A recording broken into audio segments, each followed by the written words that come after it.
E lá vamos nós para a última parte do livro do Ego, dessas reflexões todas que nós fomos tendo ao longo desses vários capítulos, né, que fizemos aqui. Capítulos e partes, né? Então, essa última parte, ele já começa com uma pergunta. O que é a ausência de desejo? É ser totalmente sem desejo ou totalmente livre para ter ou não ter desejo? Ser totalmente livre de desejo vai provocar a morte da pessoa, que nunca mais estará viva. É o que tem sido ensinado. Seja sem desejos. Mas o que se pode fazer? Pode-se cortar os desejos, de modo que, quanto mais desejos são cortados, mais pobre se torna a vida. Se todos os desejos são destruídos, então a pessoa terá cometido suicídio, um suicídio espiritual. Não, o desejo é a energia da vida. O desejo é vida. Então, o que eu quero dizer quando digo esteja livre do desejo? Também costumo dizer seja livre, totalmente livre, para ter ou não desejo. O desejo não deve ser uma obsessão, este é o significado.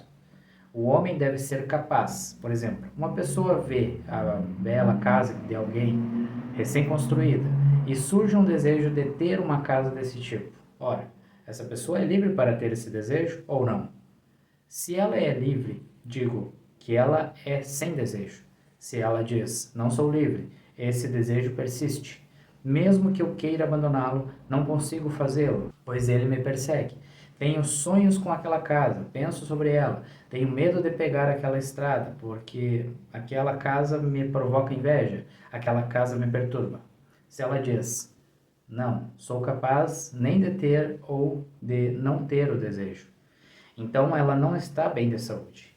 E então os desejos são seus mestres e ela é uma vítima. E vai sofrer muito, porque há muitas coisas acontecendo ao redor. Se muitos desejos se apossarem dela, ela será destruída. É assim que acontece. Alguém se tornou o primeiro-ministro e agora uma outra pessoa também quer se tornar o primeiro-ministro. Alguém se tornou muito rico e agora uma outra pessoa também quer se tornar muito rica.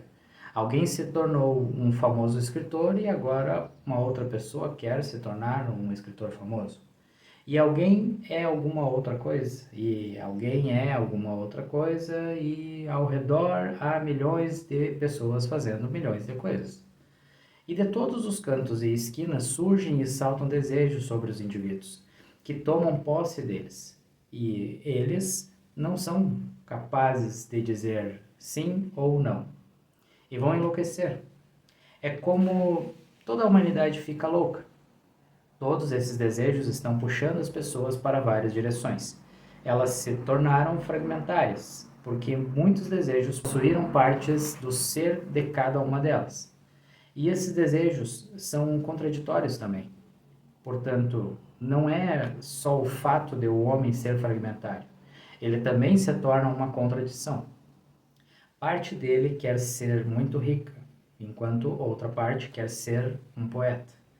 Ora, isso é difícil. É muito difícil tornar-se rico e continuar a ser um poeta. Um poeta não pode ser cruel, será muito difícil para ele se tornar rico. O dinheiro não é poesia, o dinheiro é sangue, o dinheiro é exploração. Um poeta digno do nome não pode explorar, e um poeta digno do nome vai ter alguma visão da beleza. Ele não pode ser tão desagradável e a ponto de privar tanta gente só pelo seu desejo de acumular. Agora, uma pessoa quer tornar-se um político e também quer meditar, ou seja, também quer se tornar um praticante de meditação, isso não é possível. Políticos não podem ser religiosos. Eles podem fingir ser religiosos, mas não podem ser religiosos. Como um político pode ser religioso? Afinal, a religião significa não ambição, enquanto a política não é nada além de pura ambição. Religiosidade quer dizer eu sou feliz como sou. Política quer dizer vou ser feliz somente quando estiver no topo. Não sou feliz como sou. Tenho que me apressar e vou destruir se for necessário. Se forem meios corretos, tudo bem. E se não, que seja por meios errados. Mas eu tenho que estar no topo. Tenho que provar a mim mesmo. Um político naturalmente sofre de complexo de inferioridade. Um religioso não tem complexo, seja de inferioridade ou de superioridade. Os políticos fingem ser religiosos porque isso compensa na política. Ser religioso significa ser não ambicioso, não ter ambições de estar em outro lugar, de ser outra pessoa e sim estar aqui e agora.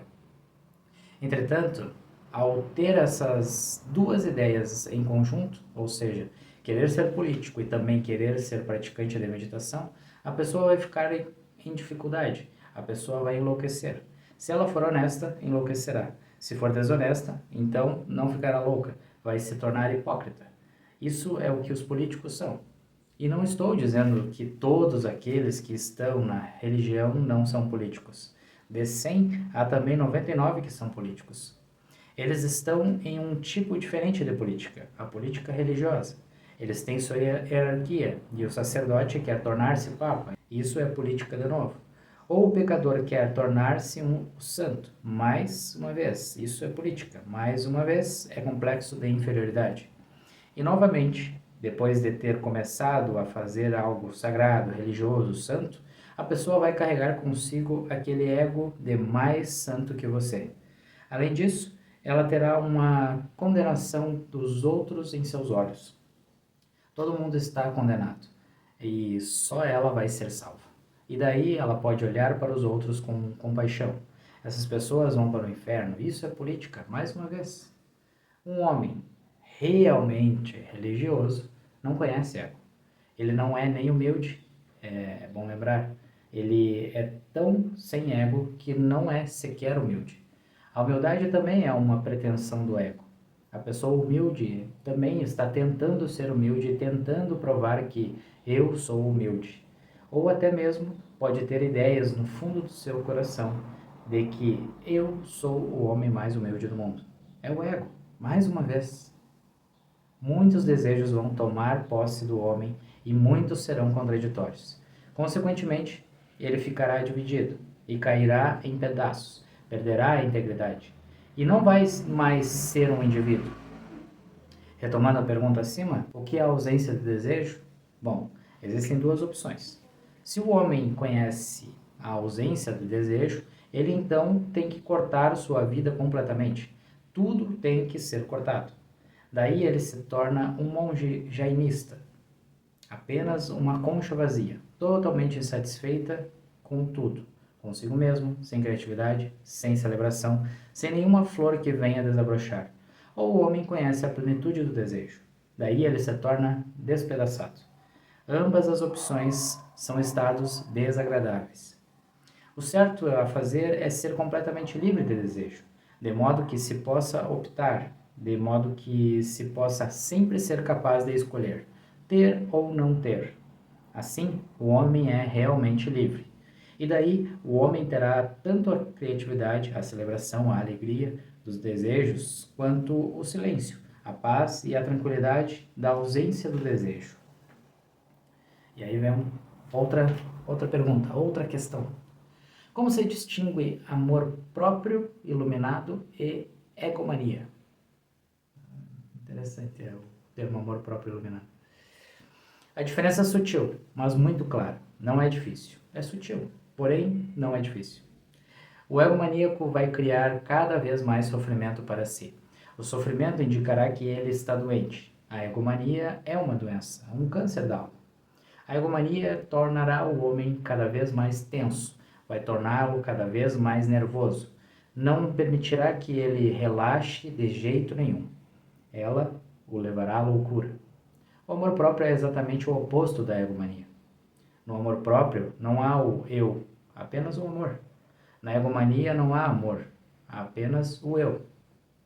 No amor próprio, o homem passará a ficar cada vez mais relaxado.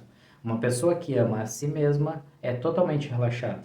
Amar outra pessoa pode criar um pouco de tensão, porque o outro não precisa estar sempre em sintonia com ela. O outro pode ter suas próprias ideias. O outro é um mundo diferente, portanto, há muita possibilidade de colisão e de confronto. Há possibilidade de tempestade e de trovão, porque o outro é um mundo diferente. Há sempre uma luta sutil acontecendo. Mas quando a pessoa ama a si mesma, não há mais ninguém, não há conflito, é puro silêncio, é imenso prazer. A pessoa está sozinha, ninguém a perturba. O outro não é necessário. E para mim, uma pessoa que se tornou capaz de ter esse amor profundo de si mesma, torna-se capaz de amar os outros. Como alguém que não ama a si mesma pode amar os outros? Deve, primeiro, acontecer bem de perto. Ou seja, deve primeiro acontecer dentro de si, para depois se espalhar para os outros. As pessoas tentam amar os outros sem ter consciência de que nem ao menos amam a si mesmas. Como é que elas podem amar a outras pessoas? Não se pode compartilhar aquilo que não se tem. Só se pode dar aos outros aquilo que já se tem. Portanto, o primeiro e mais básico passo em direção ao amor é o amor por si mesmo, sem que haja o eu nele. Deixe-me explicar. O eu surge apenas como um contraste ao tu. O eu e o tu coexistem. O eu pode existir em duas dimensões. Uma dimensão é o eu coisa. Você, sua casa, você, seu carro, você, seu dinheiro, o eu coisa. Quando há esse eu do eu coisa, o eu é quase igual a uma coisa. Esse eu não é consciente, ele está dormindo profundamente, está roncando. A consciência da pessoa não está lá. Ela é exatamente como coisas. Uma coisa entre coisas. Parte de sua casa, parte de sua mobília, parte de seu dinheiro. Já observou? Um homem que é ganancioso demais por dinheiro, aos poucos começa a ser as qualidades do dinheiro. Ele se torna apenas dinheiro. Ele perde a espiritualidade. Não é mais um espírito. Ele está reduzido a uma coisa. Se a pessoa ama dinheiro, ela ficará com o dinheiro. Se a pessoa ama sua casa, aos poucos ela vai se tornar material. O que quer que a pessoa ame é no que ela se torna. O amor é alquímico. O homem nunca deve amar a coisa errada, porque ela vai transformá-lo. Nada é tão transformador quanto o amor. O homem deve amar algo que possa levá-lo para altitudes mais elevadas. Deve-se amar algo além de si mesmo. Esse é o esforço da religião. Dar ao homem um objeto de amor como Deus, de modo que não exista nenhuma maneira de cair. É preciso subir. Um tipo de eu existe como eu coisa, enquanto o outro de eu existe como eu você. Quando uma pessoa ama alguém, um outro tipo de eu surge nela eu você. A pessoa ama alguém, ela se torna esse alguém. Mas o que dizer do amor próprio?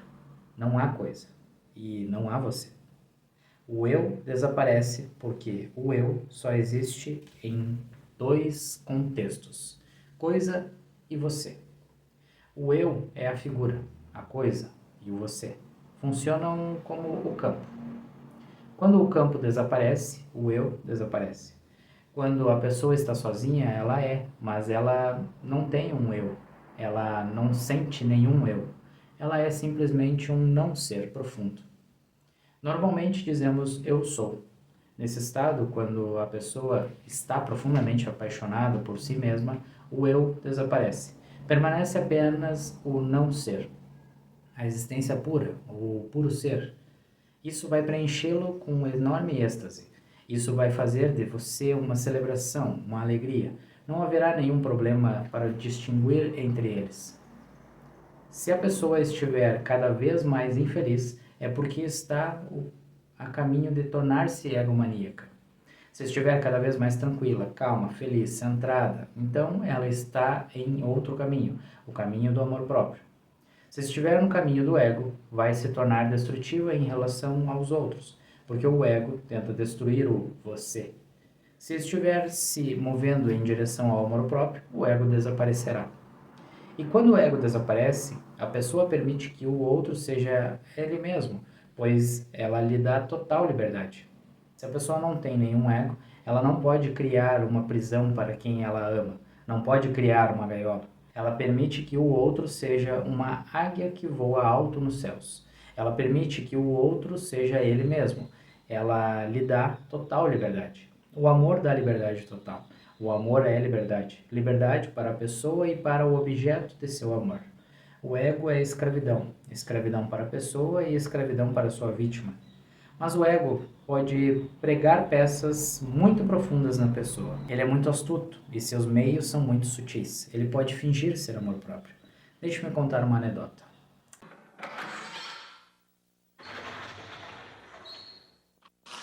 Senta que lá vem a história.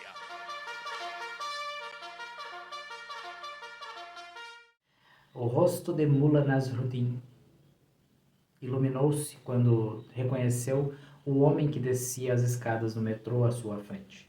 Ele deu um tapa tão entusiasmado nas costas do homem que este quase caiu e gritou: Goldberg, quase não te reconheci. Pudera, você ganhou 15 quilos desde a última vez que vi. E você consertou seu nariz e posso jurar que está uns 10 centímetros mais alto? O homem olhou para ele, irritado.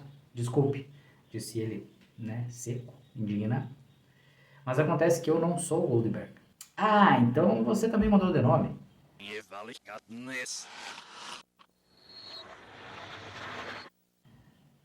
O ego é muito astuto e tem alta capacidade de autojustificação, autorracionalização.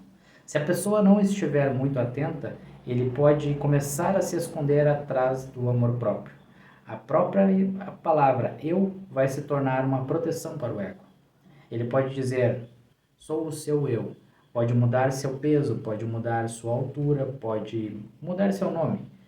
E como é apenas uma ideia, não há problema nisso. Ele pode se tornar pequeno, pode tornar-se grande. É apenas a fantasia da pessoa. É preciso ter muito cuidado.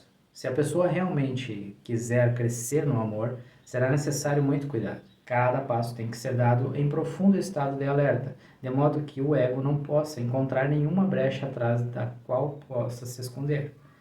O seu verdadeiro eu não é nem o eu nem o você. Não é nem você nem o outro. O verdadeiro eu é completamente transcendental. O que a pessoa chama de eu não é seu verdadeiro eu. Na verdade, o eu é imposto. Quando a pessoa chama alguém de você, ela não está abordando o verdadeiro eu do outro.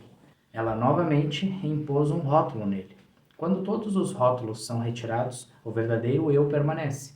E o verdadeiro eu é tanto da pessoa quanto do outro. O verdadeiro eu é único. É por isso que continuamos a dizer que participamos dos seres uns dos outros. Somos membros uns dos outros.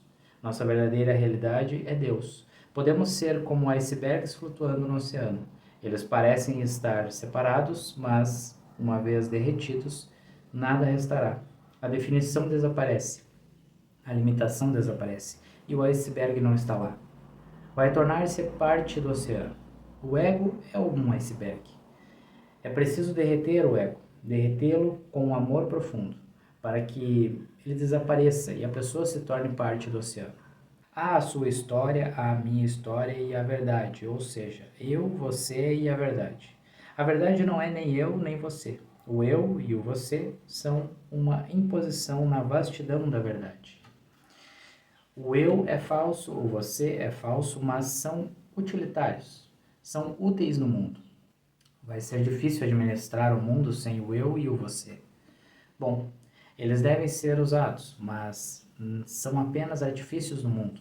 Na realidade, não há nem o você, nem o eu. Existe algo, alguém, alguma energia, sem limitações, sem fronteiras. Dela chegamos e dentro dela desapareceremos novamente. E é isso, gente. Assim encerramos o livro do ego, numa reflexão existencial.